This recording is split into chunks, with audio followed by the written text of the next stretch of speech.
Well, maybe you've seen this in the news. One of the most successful musical duos of all time are in a spat. A big one. A legal spat. A restraining order is involved. And we've been kind of wondering what the heck's going on. Now we're finally getting some details. And we're going to share them with you in just a couple minutes.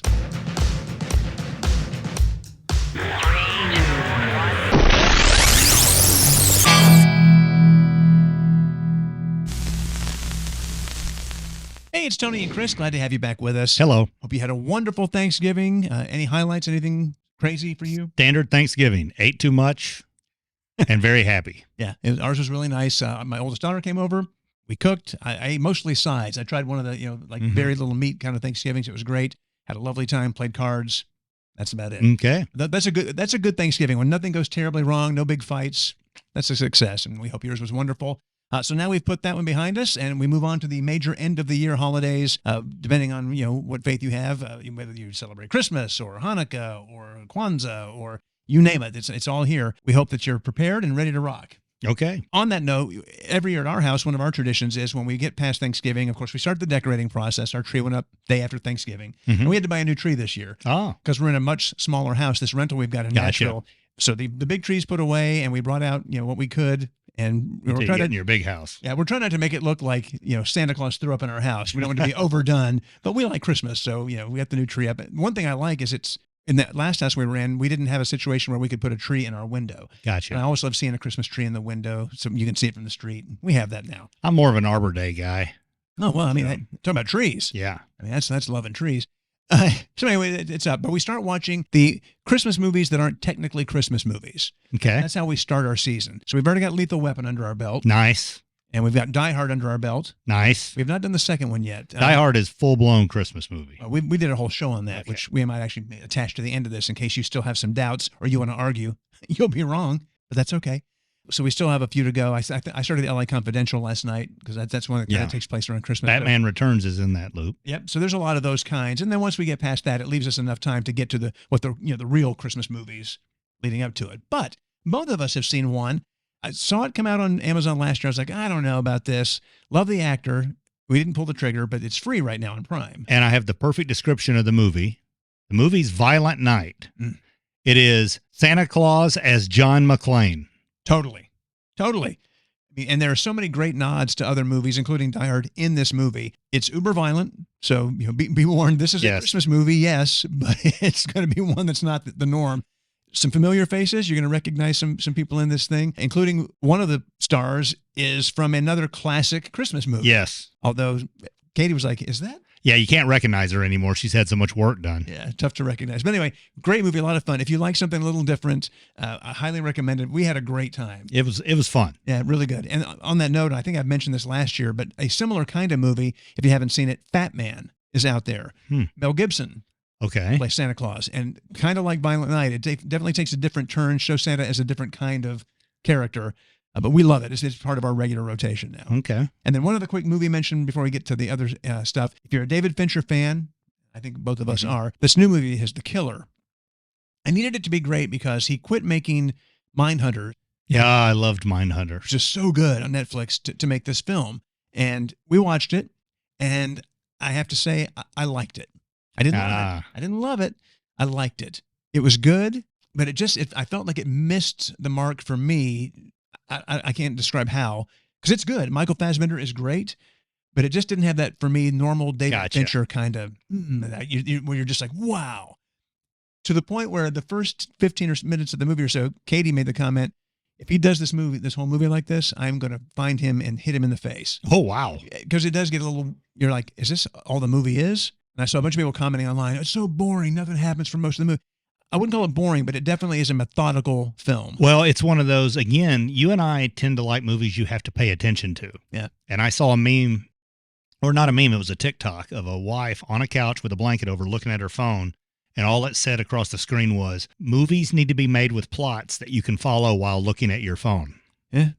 And if it's that, this doesn't sound like that was one of those kind of movies. Well, people have stopped asking, what'd you watch last night? What'd you listen to last night? Because, it's on in the background, but you're doing other things. Anyway, if you're a David Fincher fan, you might want to give it a try. I wouldn't say it's one of his best. Gotcha. Just my opinion. Now then, we are reaching the end of 2023, and of course, you have to have your official word of the year.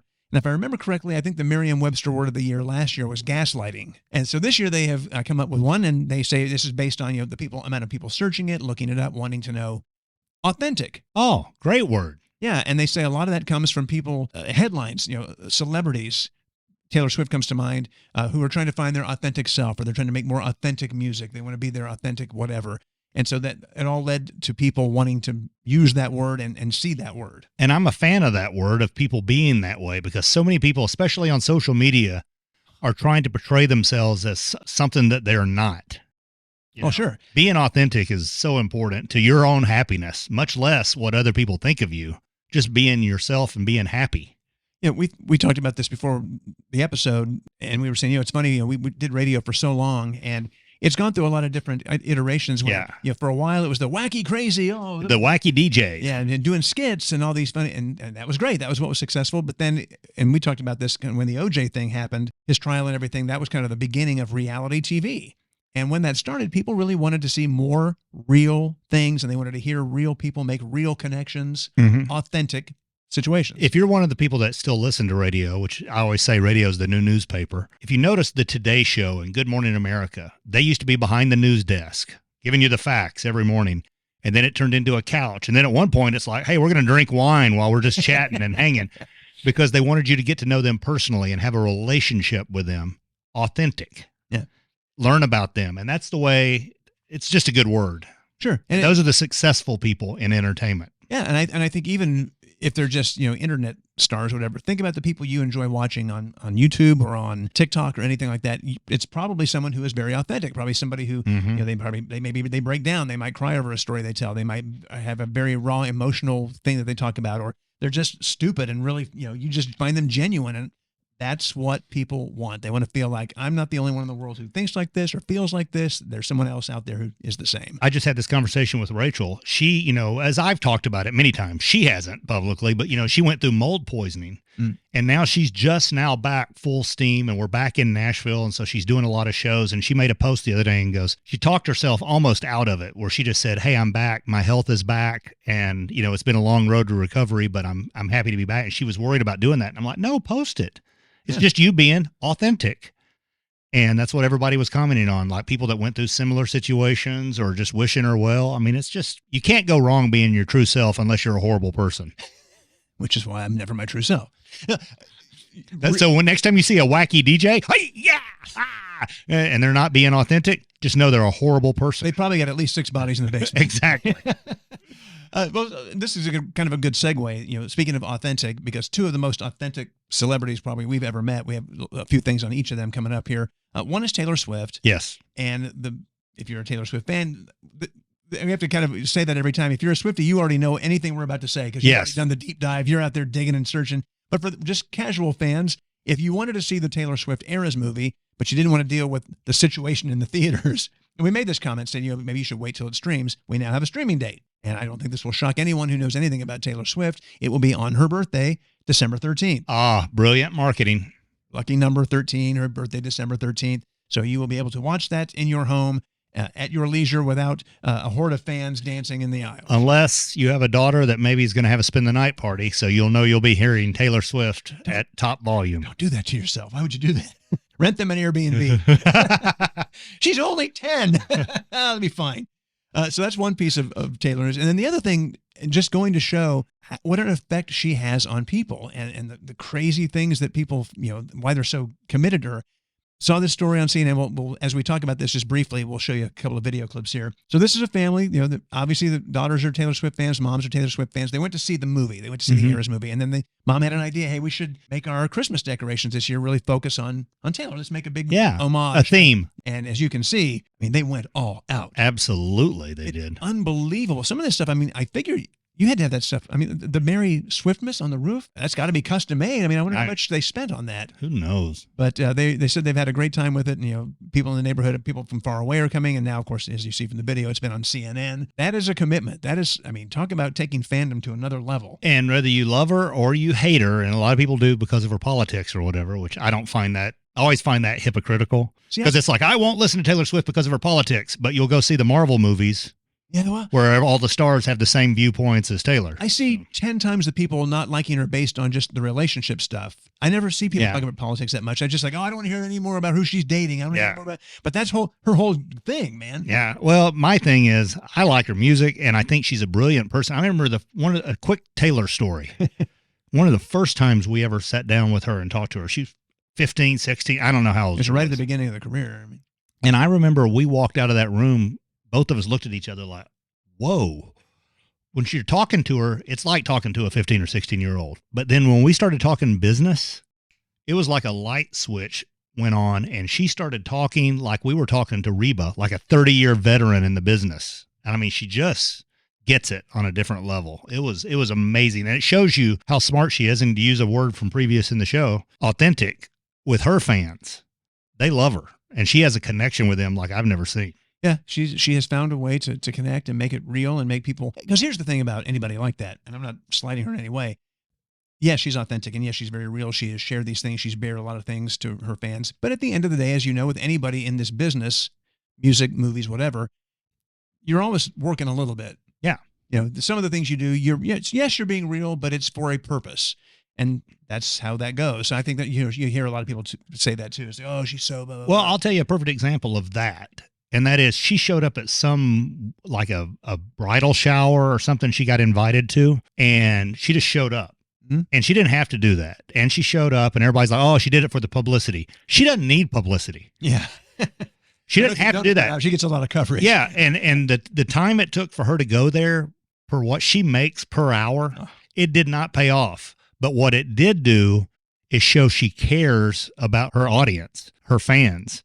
And it connected them even more. So the payoff is, I don't think it's unbelievable. Unfair to say that kind of stuff is generational, because that's a person who she connected with who will tell their family about it, tell their kids about it. They will pass that story down in that family as it was, a really big thing. And that kind of leads us, kind of segues, I think, into Garth. Yeah. Who's the other authentic person we're talking about.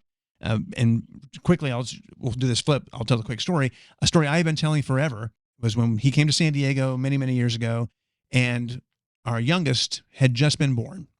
Fresh Horses tour. And so, hey, come out to the Garth show, and, backstage passes. And so when we went backstage, it was you and your ex-wife, our promotions person. My wife could make it at the time because she just had the baby. There were maybe, like 8 people, maybe? Maybe.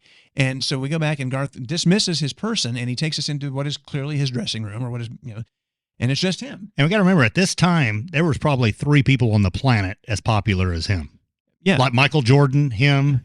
I mean, that may be the only 2. Michael Jackson maybe still at that point. yeah, Michael Jackson. But it was that level. And so, you're in a room, he has no protection, nobody, no buffer, no person, and we're just hanging. And he's like getting us drinks, and he gave you your money back for the merch you bought, just little things. And then, he said, we're one short.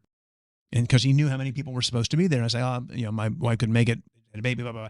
Long story short, he basically said, hey, if we set up a place for her back here where she could rest and get out of the crowd for a while, would she want to come to the show tomorrow night? Maybe, yeah, I guess. And he called her and, did the whole thing. And then we walked out with him from the dressing room to the stage. He didn't see another person. Yeah, he's putting his headset on. Didn't speak to another person besides us. And then he walked on stage and started the show. And I thought, well, that'll be the last I hear of that. No way, he remembers this. Next day, after work, I get a phone call from a guy. He said, hey, I'm so-and-so with Garth. And he said, I need to set up, your visit. I was like, wow, that's impressive. That's next level business. And of course, since then, we've heard all the stories. I mean, his memory is legendary, and he has kind of, I don't know if it's photographic, but it's darn close. And we got to go to the show, and it was very special, and that was great. So that's the kind of person Garth is, and Garth knows what he's doing, and his career has been like that. He was my first radio interview, and he was the same then as he was 10 years later. And the people that want to slam him. And I just got in a little tit for tat with somebody on social media that was all over him about his bar opening because he announced there will not be live music after midnight. And everybody, oh, what a loser. You don't belong down here and all this. And it's just like, what, why? And I posted and said, why all the anger toward Garth? If you need live music after midnight, there's about 300 bars downtown. Yeah. Right. Go into one of those. Step out of one, go down a block and hit one of those. They're like, he just doesn't fit down here. And I'm just like, I don't understand the anger. Well, we've talked about this. I mean, people are angrier now than ever, and over the dumbest things. And so my thing is, to your point about him doing all that for you, and he's done countless stories that we can't even get into, but Taylor Swift as well. artists I know take shots at them. Like, they gave you your money back for the merch you bought. Oh, typical. They've outworked everybody. Those two in particular are probably the hardest working people I've ever met in the music business. It wasn't luck. No. The reason they had this crazy success is they put in the work and they knew what they wanted and they set goals and they made it happen. And I can't fault somebody for that. And if you're able to make your fans feel special doing that, wow. Yeah. And so, I think a lot of the pot shots that get taken from artists, that's just jealousy. Yeah. Oh, absolutely. I wish I had what they have, but I don't want to put in the work to get it. Exactly. You should just give that to me. And you were talking some people talking about Garth. He's not even that good a singer. He's not that. He said that from the beginning. He said, "Hey man," he goes, "I don't have the kind of voice you just want to sit around and listen to. I'm not Vince Gill, but but I get out there and have fun. I work." He's an entertainer. That's exactly right. He's like Kenny Rogers. Yep. He also used to say the same thing: "Is I'm not really that great of a singer, but I like to entertain. I entertain people." Kenny Rogers had a quote he told a friend of ours, Rebecca Lynn Howard, that I thought was great when she was on tour. He said, "You know what? A great singer can lose their voice over time, but a great entertainer can always entertain." 100%. Because there's a lot of these artists, you would go see them even if they weren't that. If they were having trouble, you'd still go watch them because it's so much fun. And I think that Garth definitely falls into that category. Another music story, but this has been the juicy one. This was so big. These guys were huge when we were in our teenagers. But my oldest daughter, who's in her early 30s, she's trying to follow it. She came over to the house the other day and said, "What do you know about this story?" And at that time, we didn't know much. We just saw the headlines and we were all kind of shocked. You may have seen it, Hall & Oates. The big story was Daryl Hall has filed a suit and he's gotten a restraining order against John Oates, but then everything was sealed. It's sort of like, what in the world is going on here? You clearly think it's got to be somehow related to music, but then when you see restraining order, just because of how we usually see that word used, you're like, what in the heck? I started off being Team John Oates on this, going, oh my gosh, Daryl Hall's worth $80 million, 76 years old, and he doesn't want John Oates singing songs because he's the lead singer on most of them. And I thought that's what it was. It is not. Okay, so here's what we do know. Now, there are still parts of this that are sealed, so not everything, because I guess part of the reason that some of this is sealed is because it relates to a private business agreement between Hall & Oates. Yes. And it's not supposed to be publicized, and it's not supposed to be out. So that stuff they're trying to keep sealed for whatever reason. But the parts that they have let out now, here we go. As suspected, it comes down to money, really. But it makes sense. I'll give it to you like a piece of the pie. At one point, Hall & Oates sold, and I'm making up percentages, 20% of their music to another company. That way, they've still got 40% each, and they can make the decisions like, oh, we want this song in this commercial or this movie. Right. No, I don't like that or whatever. They're still in control. But this other company over here has got 20%, and they make some money, but they have no decision-making ability. John Oates is going to sell his portion to that company, which would give them the majority share. So Daryl Hall would have no say-so in where the songs go. He would just basically be told, your song's going to be in this movie. And as with most stories like this, it's a little convoluted because you go back to when they first did this, which I want to say was around 2007, something like that. And they were into it. They liked this company. It's called Primary Wave is the name of the company. And they said, they have a better sense of creative stuff. So most, publishing companies, they have no sense of, they're just businesses. They're no creative. But these guys get it, and he liked the CEO. And then fast forward a few years, and he was making some statements like he thought they had made a mistake by giving them. Now they both made $20 million or something off of that sale. But I totally get where Hall is coming from, and it's getting a little ugly because in some of the interviews, he made some kind of snide remarks about, hey, look, man, he goes, I'm sorry, we were business partners. John and I are not creative partners. Yeah. And that's true. Most the big hits that were written by Hall and his girlfriend at the time, Sarah, and her sister. They wrote really all the big hits by Hall & Oates, they wrote them. And so he was like, I want to have more control over this. I can't give up control of, and he keeps calling it my publishing. And but technically it is. Well, he may have separate publishing. Yeah, because he wrote the hits, like it or not. So I get why he's doing this. And with John, he's always been very nice. We've talked to him a few times and run into him, and he seems very nice. But I can get why it would be very frustrating as his partner saying, hey, dude, you're giving up the ability for us to say no to them using one of our songs in a ridiculously stupid commercial. Or not getting to use it in something good. I'll give you a quick example. Again, my wife, Rach, she was a co-writer on a song that someone, I forget who it was, on The Voice, I think it was, it was American Idol, The Voice, one of those shows, near the finale, so it would have had major views, wanted to use one of their songs, and they don't own the publishing on that song, and the publisher said, not unless you pay us this amount of money. And they were like, no. And she was like, the streams alone we would get from that song being used on the show, they would make more money. And they were like, no, not unless you pay us money. And they just moved on to the next song. And I know certainly it's the hot thing now. We've watched so many of these artists, Lindsey Buckingham, Fleetwood Mac, I mean, sell their publishing. And when you're near the end of your career, and Daryl Hall had mentioned that a few years ago. He said, "Look, man, if you're 80, because I get doing that, he says, but I still perform these songs. I still go out and use these songs. I want them to be mine." And they're selling too because nobody's buying albums anymore. I mean, it's streaming is where the money's at, and there's no money in it for the writers. Yeah. So it's like, why not sell, make a ton of money, and go, I'm 80. There's all my money. You guys take it and go. But anyway, if you've been seeing the headlines, you wonder what it was about. That is the gist of the story. As you would expect in any of these situations, it usually comes down to money. But I kind of get it. I just think they're out of touch. He made a humorous Hall & Oates reference to tie it all up.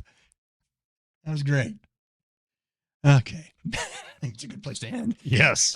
So as we kick into the final weeks before Christmas, if you're a parent, it gets pretty hectic. Kids are making Christmas lists and they want all this stuff and they're giving it to you and you're sending it off to Santa or whatever. We just came across this meme and we thought, okay, we got to share this one for the parents at this time of year. There you go. 100%. And I think we start the rumor and we need every one of you to, hashtag us in it or tag us in it, but make a post that Christmas is moving to an every other year schedule starting next year. To try to help the economy. Yeah, to help just to panic the kids. Yeah, they won't know what to do. This could be fun. Right. Don't forget our Amazon store. I've got an update. I updated it with some stuff a few weeks ago. We're going to get it updated again for the holidays. So make sure you check it out. If you buy anything using the links we provide, we get a little piece of that. But it's mostly stuff that you would maybe want to buy anyway. Yeah, and share with your friends. Absolutely. Share, like, comment. Thank you for engaging. Thank you for us continuing to grow. We're now approaching the 4,000 subscriber mark.